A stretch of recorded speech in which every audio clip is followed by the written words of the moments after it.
Natalia Romanova, Natasha Romanov, spy, assassin, avenger, agent of the KGB, agent of S.H.I.E.L.D., Black Widow, superhero. Nat has been many things and many people throughout her incredibly long life, but do we really know her? Is she really a hero? Are the things she does even good? These questions lie at the center of Nathan Edmondson's and Phil Noto's 20-issue run, the longest in the character's history. Many attempts have been done to varying success to do a Black Widow ongoing solo title or miniseries. These have ranged from realistic espionage fiction to flashy superhero stories. Most Black Widow books don't last long as a result of the inherent elephant in the room, Nat herself. She is a spy, but also a superhero. This contradiction causes many creative teams to stumble and lose focus on one in favor of the other. Add in the issue of espionage work being morally gray at best, and you have yourself a fascinating character with no easily definable status quo. Edmondson and Noto managed to balance both Nat's spy work and superheroics in a fascinating way. At the start of their run, Nat is working as a freelance spy, willing to lie, steal, smuggle, and kill anyone or anything.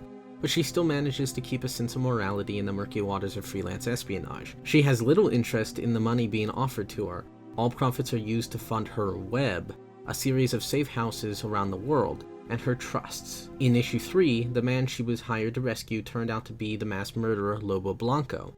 Upon realizing this, she corrects her mistake by wounding Lobo and leaving him as food for crocodiles. To put it the way Nat does when confronted by the brother of one of her old targets, "Your brother was a murderer, I'm a killer." Starting out rather slow, Edmondson and Noto set the groundwork for Nat's character arc while gradually building a larger narrative in the background. While the mysterious organization, Chaos, is mentioned in the first 3 issues, they ultimately stand alone as more of a character study.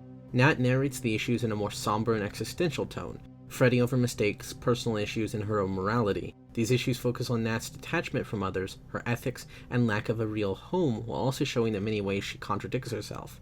This firmly implants the idea of a sense of longing for something more, whether that be a closeness to someone, a family, or a home.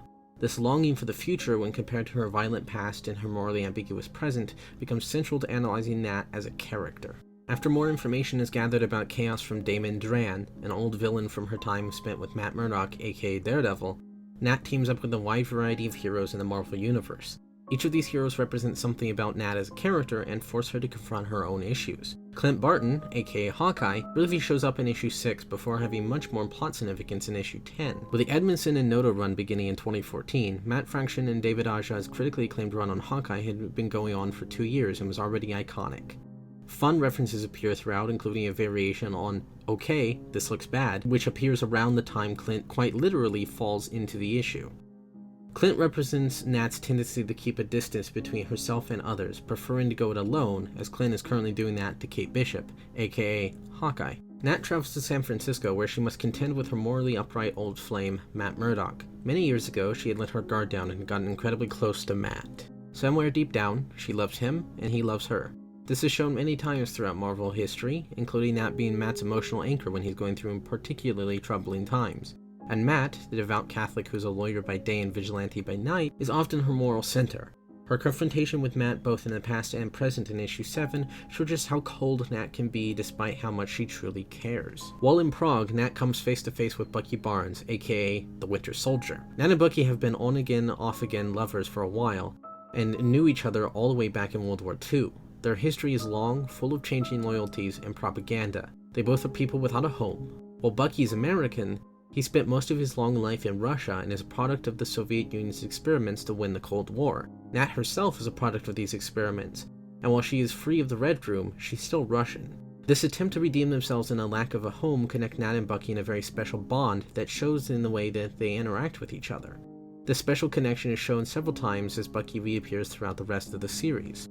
On a boat near Costa Rica, Nat encounters Frank Castle, aka the Punisher, whose solo title was also being written by Nathan Edmondson at the time. Nat reluctantly works with Frank as both of them were at the same place working on different goals. Nat is driven. She has to have intel and a path to follow. Frank is a man driven by vengeance, by emotions like anger, sadness, etc. Nat comes off as cold, but it is for the greater good. It is selfless. Frank started his war as an act of selfishness, and despite the good he has done, ultimately all that matters is that the mission is complete no matter the cost. With Frank, Nat sees what she could have been and still might become, and rightfully, it scares her. In Macau, Nat intentionally recruits Laura Kinney, aka X-23, to help her take down Rashid, a man that Nat had failed in her past. Laura has had a troubled past that leads her to being resentful and angry at the world. But through the help of her genetic father, Logan, aka Wolverine, she has turned away from her past and attempts to atone. She may be angry, but she is not alone, and she doesn't let who her father is define her. She has gone down her own path. Laura represents what Nat potentially wants for the future. While Nat is the central focus of the run, we get introduced to Isaiah, Ross, and the Liho, the cat, relatively early. Each complement Nat's arc in a way that is meaningful and interesting. Isaiah is a former mob hitman that was rescued from that life by Nat herself. Now her lawyer, accountant, and confidant, he atones for his past. He still employs the skills he had before, but this time the weapons are pointed at the bad guys. Liho starts out as a random cat hanging around Nat's apartment. She will feed Liho, but refuses to let the cat get close to her at all. Over the course of the series, Liho is allowed into her apartment and represents Nat's gradual healing towards being less cold and distant. Phil Noto's art plays a large part in making this series stand out from the rest of Black Widow's solo titles. His attention to detail and realistic style blends with a painted and muted color palette. This helps convey the sense of cold distance that Nat has from the rest of the world, while at the same time showing the wide range of emotions Nat feels for others. The action sequences are clean and precise, keeping in line with the fact that Nat is a trained assassin who's been doing this for nearly 90 years. What makes the action sequences really pop is Noto's tendency to use small panels to elongate a single moment in time. In a normal superhero comic, an artist would use closure to convey time between panels, and thus can keep a series of actions down to a small number of panels. With Noto, what would have been a simple 3-panel sequence, he turns into a 5 or more panel sequence. He uses this technique to create tension, drama, and at times, humor. Issue 16, Issue 17, and Issue 18 see Nat come face to face with the leader of Chaos, a man known only as Prophet. He claims to have the ability to speak to beings from the future.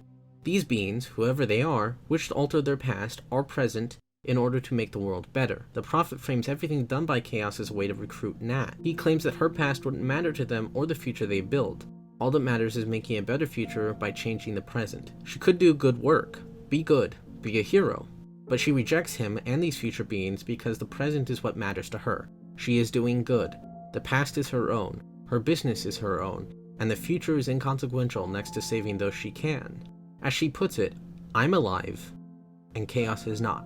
This is compounded further with a flashback to Nat's past in the Red Room and a flash forward to Nat's supposed future with Matt Murdock. In the past, Nat had escaped the Red Room with her friend Marina. They watch a dancer at a rehearsal and Nat becomes enamored with wanting to be a dancer. Marina states that unless she has a rich husband to pay for her lessons, what she wants she can never have. Later, the dancer they liked is abused by her husband and has her leg broken. She can no longer dance. Her agency has been taken away. In her anger, Nat lashes out and is caught by the Red Room again.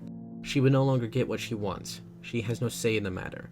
She will be taught a different dance, the dance of death. In the future, Nat is content and lives a way too perfect life with Matt. It's a fantasy. Both Matt and Nat have serious issues that would prevent them from being that content. But once again, Nat's agency is taken away from her, as she is told what she will be rather than being allowed to choose. As stated by Isaiah when Nat asks him if she would be a good mother, I think, no one is as driven as you are. I think you would have been the best at whatever path you might have chosen, or whatever path you might still choose, but that's not your path. The final 2 issues of the run serve as a tie-in to Marvel's big event of 2015, Secret Wars. After quitting her life as a spy to live peacefully with her cat Liho, she decides to continue to do good in the present by being a member of the Avengers. These 2 issues are framed around Nat piloting a rescue vehicle to save people from the oncoming collision of multiverses.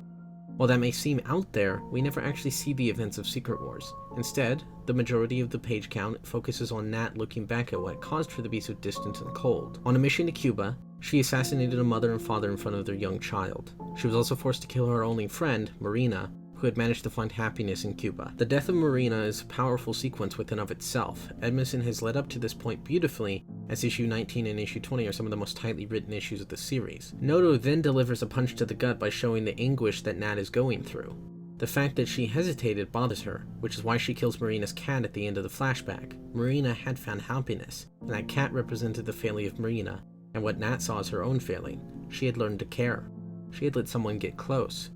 Which is why the series ends with Liho with Nat. This will begin her next journey. She has discovered herself and her flaws, but it's time for her to choose the next step she takes.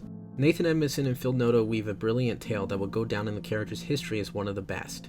They take a character that is inherently hard to peg down and analyze her from every angle. It's depressing, hopeful, tragic, and fun.